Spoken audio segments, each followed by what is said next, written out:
Hello student, welcome to commerce point. ये teaching aptitude का lecture number 2 है, जिसमें कि ऑब्जेक्टिव ऑफ टीचिंग के बारे में बताया जाएगा। इससे पहले लेक्चर 1 जो कि टीचिंग एप्टीट्यूड का है और इंट्रोडक्टरी पार्ट पेपर 1 का डाला हुआ है। इसके अलावा जो भी स्टूडेंट दिसंबर के लिए नेट की तैयारी कर रहा है तो वो इस चैनल को सब्सक्राइब कर सकता है।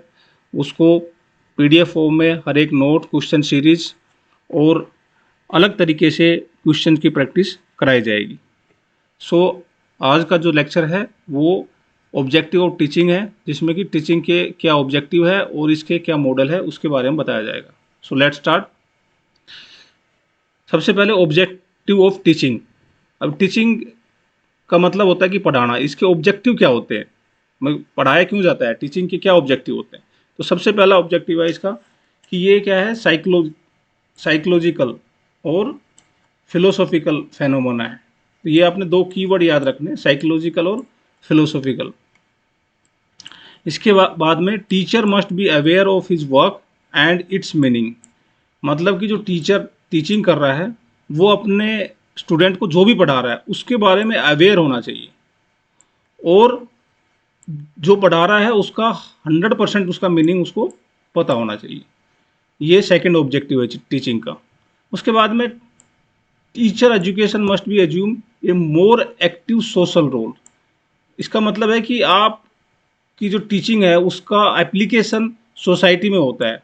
तो इसलिए जो टीचर है उसको ये चाहिए कि वो सोशल रोल के बारे में काफ़ी एक्टिव हो। सो इसके तीन ऑब्जेक्टिव मैन है कि ये साइकोलॉजिकल और फिलोसॉफिकल फिनोमेना है। टीचर को अपने काम के बारे में, जो वो पढ़ा रहा है उसके बारे में अवेयर होना चाहिए और उसका मतलब पता होना चाहिए। और टीचर जो है उसको उसको सोशल रोल के बारे में ज़्यादा एक्टिव होना चाहिए। अभी इसके मॉडल क्या है, इसके दो मैन मॉडल है। एक तो ब्लूम टेक्सोनोमी मॉडल है और दूसरा है गन्ने ब्रिक्स मॉडल्स। तो अभी हम इन दोनों मॉडल के बारे में जानेंगे। सबसे पहले है ब्लूम टेक्सोनोमी मॉडल। अभी ब्लूम टेक्सोनोमी जो मॉडल है उसको 3 डोमेन में डिवाइड किया गया है। ये जो मॉडल है ये ब्लूम ने निकाला था और इसको 3 डोमेन में डिवाइड किया गया है। सबसे पहला डोमेन है इसका कॉग्निटिव डोमेन, दूसरा डोमेन है इसका अफेक्टिव डोमेन और तीसरा डोमेन है इसका साइकोमेटर डोमेन। तो अभी हम इसको एक एक डोमेन के बारे में जानेंगे। सबसे पहला है कॉग्निटिव डोमेन्स। कॉग्निटिव डोमेन जो है ये नॉलेज बेस्ड डोमेन होता है, यानी कि आप इनिशियल में किसी भी टॉपिक को आप लर्न करते हो या उससे नॉलेज गेन करते हो तो ओनली ये नॉलेज गेन डोमेन है, और इसको हम 6 भागों में डिवाइड करते हैं। तो आपको एक क्वेश्चन आ सकता है ऑब्जेक्टिव टाइप कि cognitive domains dash based domain है, तो इसको नॉलेज बेस्ड डोमेन के नाम से भी जाना जाता है। और इसको 6 भागों में डिवाइड करते हैं। सबसे पहले है नॉलेज, दूसरा है कंप्रिहेंसिव, तीसरा इसका एप्लीकेशन, फिर एनालाइज, सिंथेसिस और फिर वैल्यूएशन। तो सबसे पहले हम देखते हैं कि इस मॉडल का कॉग्निटिव डोमेन क्या होता है। कॉग्निटिव डोमेन जैसे मैंने आपको बताया कि ये नॉलेज बेस्ड डोमेन है। नॉलेज के अंदर क्या होता है, इसमें इट इन्वॉल्व रिकॉग्नाइजिंग और remembering fact, terms, basic concept और answer without necessary understanding what they means. इसका मतलब है इसमें टोटल लर्निंग होती है और जो फैक्ट है उसको जाना जाता है। Remembering fact, term, basic concept, answer without necessary understanding. So इसमें अंडरस्टैंडिंग नहीं होती। तो नॉलेज बेस में ये ध्यान रखना, ये इसके कीवर्ड्स है, remembering fact, term, basic concept, understanding. उसके बाद में है कंप्रिहेंसिव डोमेन।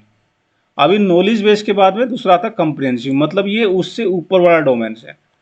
इसमें क्या है, डेमोस्ट्रेटिंग। उसके बाद में अंडरस्टैंडिंग ऑफ फैक्ट, फैक्ट को अंडरस्टैंड किया जाएगा। अभी उसको देखो, उसमें रिमेंबरिंग था, इसमें क्या है, अंडरस्टैंडिंग। तो इसके डिफरेंस भी आपको पता होना चाहिए। उसके बाद में है आइडिया बाय ऑर्गेनाइजिंग, कोई भी ऑर्गेनाइज करके उसमें से आइडिया निकाले जाएंगे। उसके बाद में कंपेयर किया जाएगा, इसमें ट्रांसलेटिंग किया जाएगा, इंटरप्रेटिंग, गिविंग डिस्क्रिप्शन और stating the main idea. So comprehensive domain है, उसके अंदर ज़्यादातर प्रैक्टिकल नॉलेज गेन की जाएगी, जिसमें कि आइडिया होगा, ट्रांसलेटिंग होगा, उसका इंटरप्रिटेशन होगा और उसके आइडिया दिए जाएंगे। अभी जब आप कंप्रिहेंसिव डोमेन को से निकलते हो तो अगला जो आता है इसका, इसमें है एप्लीकेशन, कि आपने नॉलेज को एक्वायर कर लिया, आपने उसको अंडरस्टैंड कर लिया, अभी उसको अप्लाई करना है उस फैक्ट को। तो ये तीसरा आता है आपका एप्लीकेशन बेस। जब आप अप्लाई कर लेते हो तो फिर आपने देखना है कि उसको एनालाइज करना है, मतलब उसको सोचना समझना है, तो उसको एनालाइज हो गया। And breaking information into components part, जब एनालाइज करें तो उसका स्ट्रक्चर तैयार करना है, और इसमें स्ट्रक्चर और पैटर्न होता है। जब स्ट्रक्चर होता है तो फिर उसका वैल्यूएशन होता है, मतलब कि ये जो आपने सीखा है इसको कितना आपने सीखा है और इसको किस लेवल पर इसको अप्लाई किया जा सकता है, तो उसको लास्ट में वैल्यूएशन किया जाता है। तो इसमें presenting and defending opinion by making judgement about information. तो आप यदि उसको याद रखने का तरीका, तो आप नॉर्मली आप इस तरह से याद रख सकते हो कि सबसे पहले हम नॉलेज गेन करेंगे, फिर उसमें हम आइडिया निकालेंगे जो कि कंप्रिहेंसिव में आएगा। आइडिया निकालने के बाद में हम उसको अप्लाई करेंगे, मतलब एप्लीकेशन। अप्लाई करने के बाद उसको एनालाइज करेंगे, फिर उसका स्ट्रक्चर तैयार करेंगे और फिर उसको वैल्यूएट करेंगे। इस तरह से आप याद कर सकते हो उसको। उसके बाद में है अफेक्टिव डोमेन। अफेक्टिव डोमेन के अंदर भी आपके 5 पार्ट है। सबसे पहले रिसीविंग, उसके बाद में वैल्यूइंग, उसके बाद में रिस्पॉन्डिंग, ऑर्गेनाइजिंग और करेक्टरिस्टिक। तो अभी हम इसको एक एक करके जानेंगे। सबसे पहले आपका है रिसीविंग, ठीक है। इसमें क्या है, student memory and recognise as well, मतलब इसमें स्टूडेंट केवल मेमोराइज करता है और उसको रिकॉग्नाइज करता है, मतलब पहचानता है उसको। उसके बाद में आता है दूसरा स्टेप इसका, रिस्पॉन्डिंग। रिस्पॉन्डिंग में participation of student in learning process, student का पार्टिसिपेशन होता है इसमें। उसके बाद में वैल्यूइंग, मतलब कि it's involve knowledge of correction, it involve value of knowledge acquire by student, मतलब स्टूडेंट की जो नॉलेज है उसको वैल्यूएट किया जाता है, वैल्यू दी जाती है। उसके बाद में organise, involve different value idea that student accommodate on what has been learn, मतलब कि उसने जो लर्न किया है उसको स्टूडेंट की जो नॉलेज है, उसके आइडिया है, उसमें वैल्यूज़ है उसकी, उसको अकोमोडेट किया जाता है। और इसका लास्ट आता है characteristic, it involve bid abstract knowledge, abstract knowledge में तैयार की जाती है। सो इसमें अफेक्टिव डोमेन में याद रखने का तरीका है कि आप रिसीविंग करते हो, मतलब कि आप याद करते हो उसको पहले, सबसे पहले। उसके बाद में उस पर रिस्पॉन्ड करते हो, फिर उसका वैल्यूइंग करते हो, फिर उसको ऑर्गेनाइज करते हो और फिर उसका करेक्टरिस्टिक निकालते हो, मतलब उसकी एब्स्ट्रैक्ट नॉलेज निकालते हो। अब तीसरा आता है साइकोमेट्र डोमेन। साइकोमेट्र डोमेन क्या होता है, ये जो डोमेन होता है ये होता है एक्शन बेस्ड डोमेन्स, मतलब कि आपको ये जो इस आपकी स्किल्स होती है, आपके बिहेवियर होते हैं, उसके बेस के ऊपर डिपेंड होता है साइकोमेट्र डोमेन। तो इसमें सबसे पहले इमिटेटिंग, ऑब्जर्विंग, प्रैक्टिसिंग, अडेप्टिंग और न्यूट्रलाइजेशन। तो साइकोमेट्र डोमेन में आप ये समझो कि साइकोमेट्र का मतलब आपकी इसमें पढ़ाई से या बुक से कोई रिलेशन नहीं है। इसमें आप नॉलेज करोगे, नॉलेज गेन करोगे प्रैक्टिकल बेस के ऊपर, कि किसी चीज़ को देखकर उसको अडॉप्ट करोगे। जैसे कि ऑब्जर्विंग सबसे पहली स्टेप है इसका, कि आप इसमें mental attending of physical events, कोई भी फिजिकल इवेंट्स हो रहा है उसको देखकर आप उसका उससे अडॉप्ट करोगे, उससे नॉलेज लोगे।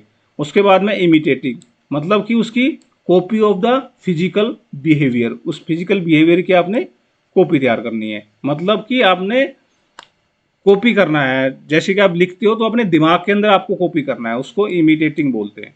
उसके बाद में है practising, special physical activity over and over, कि आप उसको बार बार प्रैक्टिस करोगे। जैसे कि बच्चा होता है वो, जो ऐसे मतलब कि उस साइकिल चला रहा है, तो साइकिल क्या हो गया उसका, वो कोई रिटर्न तो दे नहीं रहा है, उसमें क्या है, ऑब्जर्व कर रहा है वो साइकिल कैसे चल रही है। तो उसमें यदि वो बार बार प्रैक्टिस कर रहा है, वो बार बार ये प्रैक्टिस करेगा, तब वो जाके वो साइकिल को सीख पाएगा। तो इसी इसी को बोलते हैं प्रैक्टिसिंग, कि a specific physical activity over and over. उसके बाद में अडॉप्ट करता है, जैसे वो साइकिल चलाना सीख लेता है, फिर वो उसकी टेक्निक और स्किल्स को ध्यान में रखते हुए वो और उसमें फाइन ट्यूनिंग करता है, तो उसको अडोप्टिव की स्टेप्स के नाम से जानते हैं इसमें, जिसमें fine tuning, making minor adjustment, और लास्ट में है न्यूट्रलाइजेशन। इसका मतलब होता है कि individual ability to adopt, modify और डिज़ाइन द न्यू टेक्निक्स। अभी उसने साइकिल चलाना सीख लिया, तो उसके बाद में वो न्यू टेक्निक्स उसमें ढूंढेगा कि और अलग अलग टेक्निक्स क्या है इसको अच्छी तरह फाइन ट्यूनिंग करने की। सो साइकोमेटर डोमेन्स के ये स्टेप है, जिसमें कि ऑब्जर्विंग, इमिटेटिंग, प्रैक्टिसिंग, अडोप्टिंग और न्यूट्रलाइजेशन। अभी नेक्स्ट ये था ब्लूम मॉडल, और अगला है गगने ब्रिक्स मॉडल्स। तो गगने ब्रिक्स मॉडल्स में जो स्टेप्स है या जो उसके डोमेन्स है, वो सबसे पहला है कि वर्बल इंफॉर्मेशन। इसमें क्या है, वर्बल इंफॉर्मेशन लेगा। It refer to ability to state knowledge that an individual acquire. दूसरा है intellectual skills. It refers to the ability to solve the problem using rules. It include the concept learning. उसके बाद में है cognitive skill. It refer to the ability to solve the problem by creating rule. उसके बाद में है motor skill. Motor skill, it refer to the motion that are carried out with help of brain, nervous system and muscle. So motor system में ये आपसे question पूछा जा सकता है, ये ऑब्जेक्टिव टाइप में या आपका फिल इन द ब्लैंक्स में या मैच द फ्लोइंग में। एक साइड में मोटर स्किल होगा, दूसरी साइड में आपका ब्रेन, नर्वस सिस्टम और मसल्स होता है, तो आपने उसको मैच करना होगा। और नेक्स्ट है आपका एटीट्यूड्स। तो they are refer to an internal state of an individual. So ये आपका गगने ब्रिक्स मॉडल के डोमेन्स हैं। सो आज के इस लेक्चर में हमने सीखा कि टीचिंग के क्या ऑब्जेक्टिव हैं। टीचिंग के ऑब्जेक्टिव के दो मॉडल मेन हैं, जिसको कि हम ब्लूम मॉडल और गगने मॉडल के नाम से जानते हैं। ब्लूम मॉडल के 3 डोमेन्स होते हैं, जिसमें कि पहला डोमेन होता है कॉग्निटिव डोमेन्स, दूसरा है अफेक्टिव डोमेन्स और तीसरा होता है साइकोमेटर डोमेन्स।